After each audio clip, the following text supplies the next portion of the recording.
So what is up guys, this is Prasad and you're watching the channel Sri Chandan Classes. Today we are going to discuss exercise 5A question number 2 and 3. So friends, without wasting much time, let's get started. Turn down for what? आज आम देखा अनुशीलनी 5A रो question number 2. तो जमती मुझे बारंबार कहूँ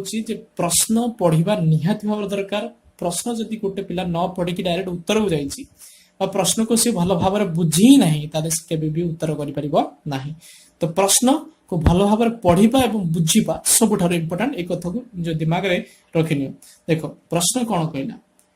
निम्न समकोणी त्रिभुज अच्छी ठीक अच्छे आम गोटे समकोणी बुझापी गोटे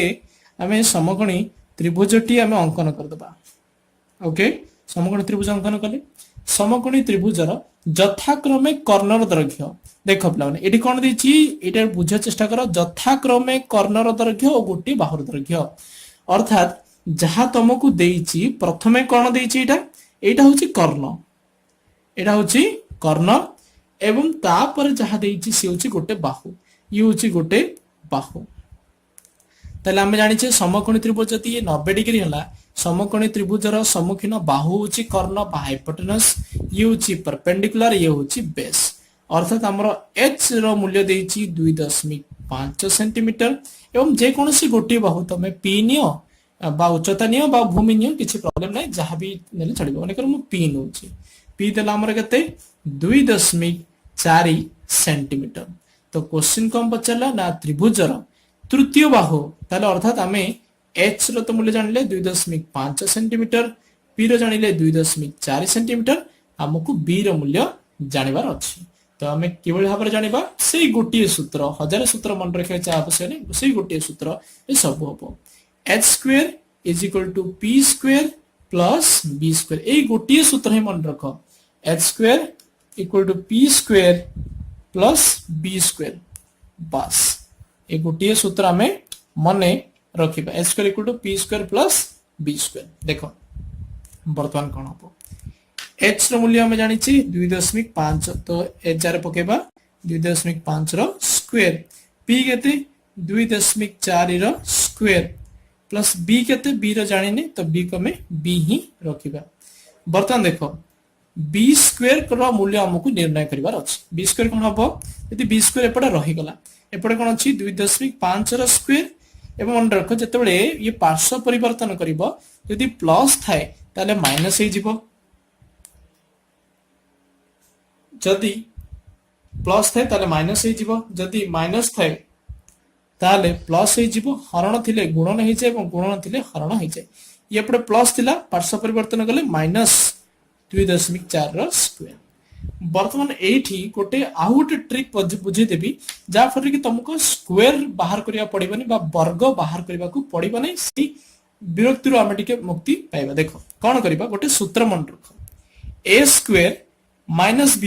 ए गोटे सूत्र तमरो प्रश्न को बहुत सहज मात्रा रे कर दबो. a square minus b square रो फार्मूला होची a प्लस b गुणन a माइनस b ई सूत्र टिकु भलो भाव मन रखि दियो ये बहुत काम राशि. वर्तमान a square minus b square सूत्र होची a प्लस b गुणन a माइनस b. देखो एटा कोन अछि a square minus b square format रे अछि तो आको में लिख परबा कोन a प्लस b गुणन a माइनस b निश्चित भाव में लिखि परबा.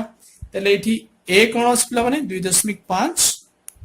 प्लस b कोन अछि 2.4 गुणन a माइनस b a केते अछि 2.5 b केते अछि 2.4. वर्तमान देखो 2.5 रे आमे 2.4 आमे जोग करिबा केमति करिबा. देखो पिलाने भल भाव देखि दियो बहुत मु जानि छी हमर दशमिक बहुत जण पिलांगर प्रॉब्लम रहउछि. देखो 2.5 लिखिबो प्लस करिबा. देखो दशमिक तळे दशमिक दशमिक तळे दशमिक दशमिक आगुर कोन अछि 2 दशमिक परे कोन अछि 4 बस एई भले लिखिबो केबे भी भूल हबो नाही. 5 4 9 दशमिक तळे दशमिक 2 2 4 तो केते आसिला 4.9 4.9 गुणन कोन हबो 2.5 रु 2.4 जिवो केमति करबा हमें 2.5 रु देखो दशमिक तळे दशमिक दशमिक आगे 2 अछि दशमिक पर 4 अछि तो 5 रु 4 गले 1 2 रु 2 गले 0 केते आसिला 0.1 बुझला तो 49 4.9 into 0.1 तो आके हमें गुणन करबा किबळे भार गुणन करबा ये भी आहुरी बहुत सहज देखो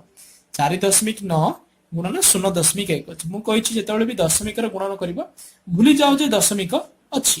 तो एठी कोन अछि ताले 49 अछि एठी 1 अछि 49 into 1 केते 49 तापर हम दशमिक कथा भाबिबा एठी गोटे अंक आगर दशमिक अछि एठी भी गोटे अंक आगर दशमिक अछि अर्थात 1 + 1 2 तो एपटे दुईटी अंक छाड़ी के हम गोटे दशमिक पकेबा अर्थात 0.49 ये कौन एक्चुअली बी स्क्वायर हमर बी स्क्वायर आसीगला 0.49 ताले बी कौन हबो मु कहितली जदी वर्ग अछि एपटे आसले कोन जिवो वर्ग मूल तो हम एठी देखो 49 कहार वर्ग हबो 749 तो 7 लिखिबो किंतु दशमिक अछि दुईटी आगुरु दशमिक थिला वर्गमूल कला बेले दुईटी अछि अर्थात गोटे गोटे आगुरु दशमिक हबो तो बी आसीला केते 0.7 एवं एक को छाड़ीबनी एक को होची सेंटीमीटर तो बर्तन आउट डिफिकल्ट क्वेश्चन देखिबा ओके आउ कोन तुमको डिफिकल्ट लागि परे ए क्वेश्चन देखिबा 125 मीटर और 100 मीटर कथा चिंता करिबा देखो प्रथमे कोन देइची यथाक्रमे कर्णर दैर्घ्य अर्थात जहां प्रथमे देइची ये होची हमर कर्ण h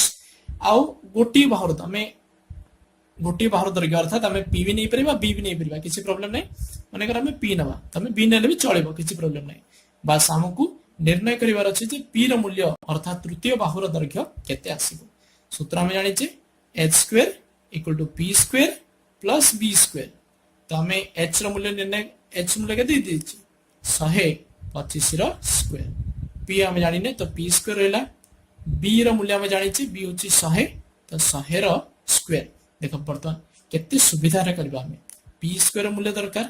एपडे कोन अछि 125 रो स्क्वायर एपडे प्लस अछि एपडे आसी कोन जीवो माइनस 100 रो स्क्वायर बर्तमान हमें जदि एई सूत्रटी को जानि न थांते ताहाले हमकु 125 रो स्क्वायर बाहर करिया पड़थांता पुनी 100 रो स्क्वायर बाहर करिया पड़थांता ताकू पुनी फेणना करिया को पड़थांता जेतु हम एई सूत्र जानिचे जे a² - b² सूत्र होची a + b * a - b बर्तमान सेही सूत्र प्रयोग करबा ये अछि कोन a² - b² पकेबा कोन हमें a + b अर्थात a केते 125 + b केते 100 सेमती a - b अर्थात 125 - 100 केते सुविधा रहिला 125 + 100 होची 225 गुणन 125 बर्तमान हमको p² मिल गेला 225 गुणन 25 आको मध्ये हमको गुणन करबा को पड़िबा नै तार मध्ये ट्रिक कहि दूची बर्तमान देखो p² अछि हमर 225 गुणन 25 ताले p कोन होबला माने √ऑफ 225 गुणन 25 तो 225 को हमें ब्रेक करबा बर्तमान 225 कोन करिया हमें 5 4 20 5 5 25 5 9 45 3 3 9 अर्थात 225 को लिखि परिबा हमें 5 गुणन 5 गुणन 3 गुणन 3 तो 5 गुणन 5 गुणन 3 गुणन 3 5 5 25 ओके 5 4 20 5 5 25 5 9 5 ओके एवं 25 को लिखि परिबा हमें कोन 5 गुणन 5 जेमते मु कहितली सब बेले जेतेबेले वर्ग मूल थाए दुईटी 5 रो गोटे 5 बाहर कसी जीवो दुईटी 3 रो गोटे 3 बाहर कसीला दुईटी 5 रो गोटे 5 तो 5 5 25 25 3 की 75 तो p केता आसीला 75 मीटर तो एई बळी भाबरे बिना कोनोसी ना हमें बड़ गुणन कले ना किछि हमें कले किंतु बहुत सहज रे हमर सटीक उत्तर बाहर गला से भी बहुत सहज रे एवं बहुत कम समय रे तो एई बळी भाबरे हमें प्रैक्टिस रे को चेष्टा करबा बर्तमान देखिए हमें क्वेश्चन नंबर 3 बर्तमान देखिए हमें क्वेश्चन नंबर 3 मध्ये बहुत बहुत सहज अछि बिना निम्न रे केते गुडी त्रिभुजर बाहुर मानकर दैर्घ्य दत्त अछि ओके प्रमाण करबा जे प्रत्येक गोटे लेखा समकोणी त्रिभुज हेबे माने समकोणी त्रिभुज हेबा पे हमको कोन शर्त दरकार बा कोन सूत्र दरकार हम जानि छी सूत्रटी होछि कोन h² = p² + b² तो ए भीतर कोटा h हबो कोटा p हबो आ कोटा b हबो हम जाने ने कि जाने कि आवश्यक नै हम देखिबा जे कोनोसी दुईटी रो वर्ग सबले तृतीय रो वर्ग सहित समान हबो एवं एटू टिके हिंट मिल जो जे सबले कर्णटा हमर सबले बड़ थाए अर्थात एटा एटा होची मे बी हमर कर्ण थाई पारे चेक करबा तो प्रथम काम कौन करबा हमें 11 रो स्क्वायर देखिबा 11 स्क्वायर केते 121 एबरी 12 स्क्वायर कोन ए 12 स्क्वायर कहूची मु 60 रो स्क्वायर 60 रो स्क्वायर केते देखो 60 रो स्क्वायर केमती बाहर करबो 60 अछि ना 60 रो स्क्वायर अछि 6 देखो 6 6 केते 36 गोटे शून्य अछि स्क्वायर हेले दुईटा शून्य आइला 36 आइला सेमती 61 रो स्क्वायर पिला माने 61 स्क्वायर केमती बाहर करबा देखो 61 रो स्क्वायर प्रथम स्टेप एक अछि जहां भी एकक अछि एकक स्थानीय अंकर स्क्वायर बाहर करिवो देखो 61 रो स्क्वायर देखो ट्रिक केमती इजी बाहर करिवो एक रो स्क्वायर एक लिखिबा सेकंड ट्रिक कोन करिबा एकक स्थानीय अंक गुणन दशक स्थानीय अंक गुणन 2 तो 1 6 6 6 दुगुणे 12 तो 12 अछि एक रहि गला बला ठीक अछि तापर तृतीय स्टेप होछि दशक अंकर स्क्वायर दशकर स्क्वायर अर्थात 6 6 36 प्लस 1 अछि तो केते आसिला 37 तो 61 रो स्क्वायर होछि 3721 3721 वर्तमान एठी हमें क्लियरली जानि पारु जे 11 स्क्वायर सहित 60 रो स्क्वायर को जदि हमें जोग करिबा ये हमर 61 रो स्क्वायर आसुछि जा कि p square plus b square equal to h square तो हमें कहि परिबा जे ये जो तीनोटी अछि 11 60 61 एक समकोणी त्रिभुज हम बहुत सारा ट्रिक्स भी जानिला हमें तो ये भाव में बाकी सब प्रश्न करि परिबो तो हमें वर्तमान वीडियो को एटेन करबा प्लीज जदि वीडियो भल लागि थे लाइक करो कमेंट करो शेयर करो एवं चैनल को निहाती भाव सब्सक्राइब करो यदि किछि डाउट थे निश्चित भाव में कमेंट सेक्शन लिखि कि जाओ so thank you so much for watching this video take care and bye bye.